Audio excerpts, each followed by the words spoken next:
డబ్బు, అనారోగ్యం, ఉద్యోగం, వ్యాపారం, అప్పులతో బాధపడుతున్నారా? మీకోసమే లాంచ్ యువర్ ఫ్యూచర్ ప్రోగ్రామ్.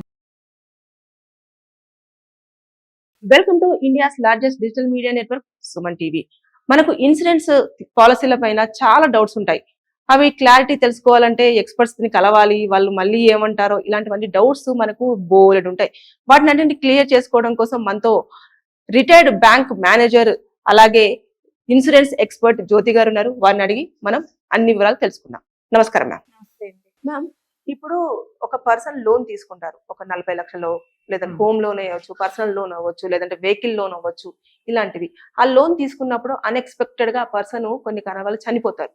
చనిపోయినప్పుడు ఆ లోన్ రెస్పాన్సిబిలిటీని వాళ్ళ ఇంట్లో వాళ్ళు ఖచ్చితంగా తీసుకొని కట్టాలంటారా, లేదంటే బ్యాంక్ వాళ్ళు వద్దులే ఇంకా చనిపోయారు కదా మనిషి డెత్ సర్టిఫికేట్ తీసేసుకొని హోల్డ్ చేస్తారంటారా? అంటే మీరు అడిగిన మామూలు పరిస్థితుల్లో అయితే మరి లోన్ అంటే బ్యాంకు లోన్ ఇచ్చారంటే లోన్ కట్టాలి కదా. వ్యక్తి చనిపోయినా బ్రతికున్నా అంటే మీకు వివరంగా చెప్పాలంటే బ్యాంక్ అన్నది ఒక ప్రైవేటు వ్యాపార సంస్థలా కాదు, పబ్లిక్ మనీతో బిజినెస్ చేస్తాం.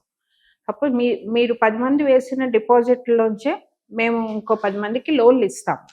అంటే అక్కడ ఏంటి, అది బ్యాంకు దగ్గర ఉన్న డబ్బులు కాదు, పబ్లిక్ మనీతో మేము వ్యాపారం చేస్తున్నాం.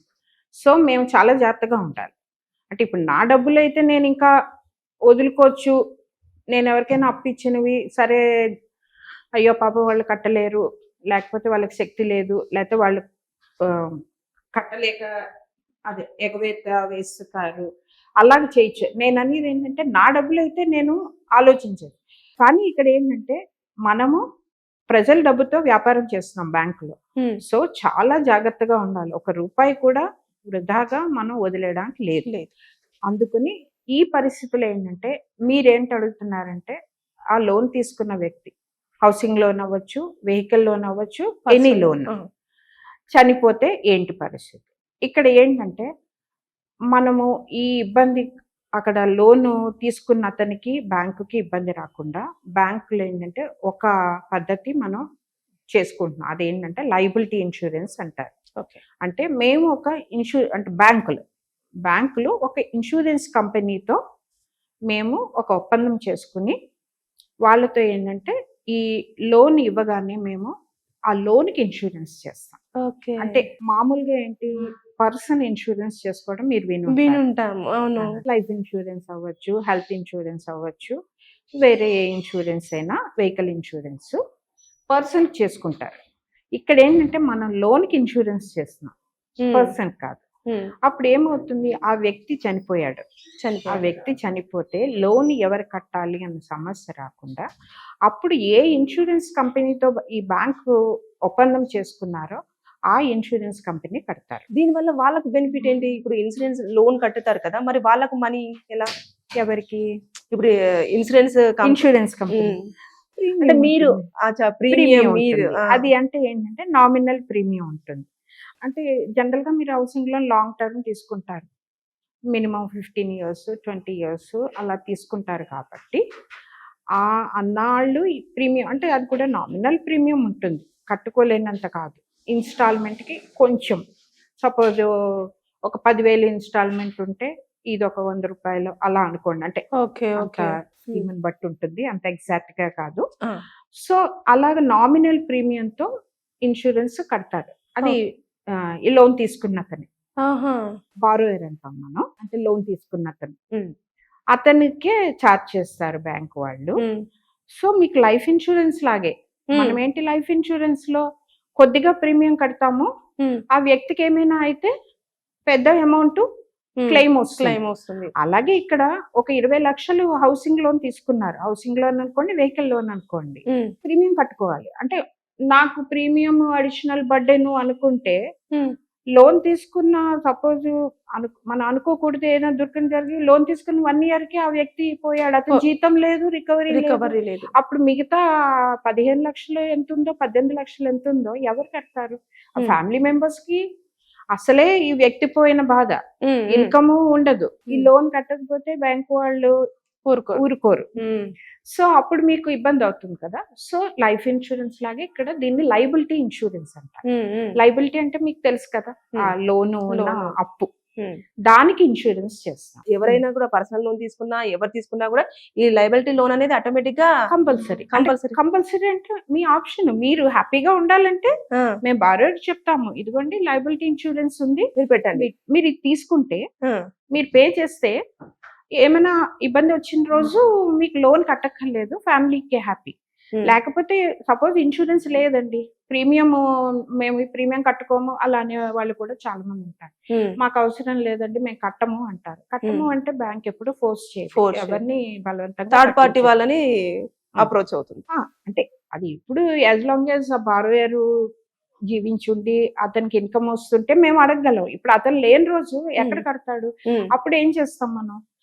ఇల్లు వేలం వేస్తాం, అంతే కదా. ప్రాపర్టీ ఏది ఉంటుందో మరి అక్కడ కుటుంబానికి నష్టమైంది కదా. అతని ఒక చిన్న నిర్లక్ష్యం వల్ల ఎప్పుడు నేను ఒక ఇన్సూరెన్స్ ప్రొఫెషనల్ గా కూడా చెప్తున్నాను, ఇన్సూరెన్స్ అంటే ఒక రైట్ డెసిషన్. ఓకే, అంటే మనం ఈ రోజు నాకు అవసరం లేదంటే ఎలా చెప్పగలము? డెత్ ఈజ్ అన్ప్రెడిక్టబుల్ అని మనం ఇన్ని ఇన్సిడెంట్స్ లో చూస్తున్నాము. నిన్నటి అహ్మదాబాద్ ఇన్సిడెంట్ చూడండి, ఎంత బాధాకరమైంది. ఎవరైనా ఊహించారు మనం ఎన్ని ఫ్లైట్ జర్నీస్ చేస్తున్నాము?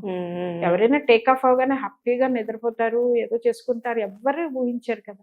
అది వదిలేండి, ఇప్పుడు అందరినీ బాధిస్తున్న విషయం అంటే అది ఏదైనా టెక్నికల్ ఇది ప్రాబ్లంతో ఒక యాక్సిడెంట్ అయ్యింది.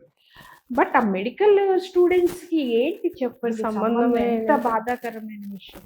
సో ఇన్సూరెన్స్ అన్నది ఎప్పుడు ఒక తెలివైన నిర్ణయం. ఓకే, అది లయబిలిటీ ఇన్సూరెన్స్ అవనండి, లైఫ్ ఇన్సూరెన్స్ అవనండి, హెల్త్ ఇన్సూరెన్స్. ఓకే, లయబిలిటీ అయితే తప్ప మీరు మిగతా అయితే కంపల్సరీగా ఇల్లు వేలం వేయడం కానివ్వండి, వాళ్ళ దగ్గర ఏ ప్రాపర్టీ రికవరీ చేసుకోవాలి కదా, వదిలేలేరు కదా. అది అంటే ఇప్పుడు లయబిలిటీ తీసుకోకపోతే ఖచ్చితంగా ఇప్పుడు ఇన్సూరెన్స్ నేను చేసుకోలేదు మేడం, లోన్ తీసేసుకోలేదు, నా దగ్గర ప్రాపర్టీ కూడా ఏమీ లేదు. ప్రాపర్టీకే కదా హౌసింగ్ లోన్ ఇచ్చేది. ఓకే, దానికి ఒకవేళ నేను పర్సనల్ లోన్ తీసేసుకున్నాను, అప్పుడు పర్సనల్ లోన్ కి అయితే జనరల్ గా ఖచ్చితంగా చేస్తాం ఇన్సూరెన్స్. అదే మేడం, ఇప్పుడు పర్సనల్ లోన్ నేను తీసుకున్నాను, ఒక 40 లక్షల బెనిఫిట్స్ వస్తాయి కదా. అంటే మనం పర్సనల్ లోన్ ఇచ్చేటప్పుడు ఏంటంటే అతను ఏ పర్టికులర్ ఆర్గనైజేషన్ లో వర్క్ చేస్తున్నాడో వాళ్ళ దగ్గర ఒక అండర్టేకింగ్ లెటర్ తీసుకుంటాం. That is one of the procedures bank personal loan ఇచ్చేటప్పుడు. ఎందుకంటే మీకు సెక్యూరిటీ ఉండదు కాబట్టి, బ్యాంక్ సపోజ్ ఒక డిపార్ట్మెంట్ లో వర్క్ చేస్తున్నారు, గవర్నమెంట్ డిపార్ట్మెంట్ కానీ ప్రైవేట్ డిపార్ట్మెంట్ కానీ, వాళ్ళ దగ్గర అండర్టేకింగ్ తీసుకుంటారు, ఇతను లోన్ కట్టకపోతే మేము బాధ్యత వహిస్తాం. బాధ్యత అంటే వాళ్ళు రిటైర్మెంట్ బెనిఫిట్స్ లోంచి పే చేస్తారు. ప్రైవేట్ అంటే సాధారణంగా పర్సనల్ లోన్స్ అంటే డిపెండింగ్ ఆన్ కేస్ టు ఇవ్వము అని చెప్పము మేము, depending on case to case. అంటే ఇవ్వకూడదు ఇవ్వము అని కాదు, depending on case to case. Okay okay, అంటే మీరు అన్ని జాగ్రత్తగా చూసుకున్న తర్వాతనే మీరు ఏదైనా పర్సనల్ లోన్ అయితే చాలా కేర్ఫుల్ గా చూసుకుంటారు. అదే హోమ్ లోన్ అయితేనేమో వాళ్ళ ప్రాపర్టీ సెక్యూరిటీ ఉంటుంది కాబట్టి మీరు ఇచ్చేస్తారు. అదే గవర్నమెంట్ ఎంప్లాయ్ అయితేనేమో కంపెనీ నుంచి 100 టేక్ ఫామ్ తీసేసుకుంటారు.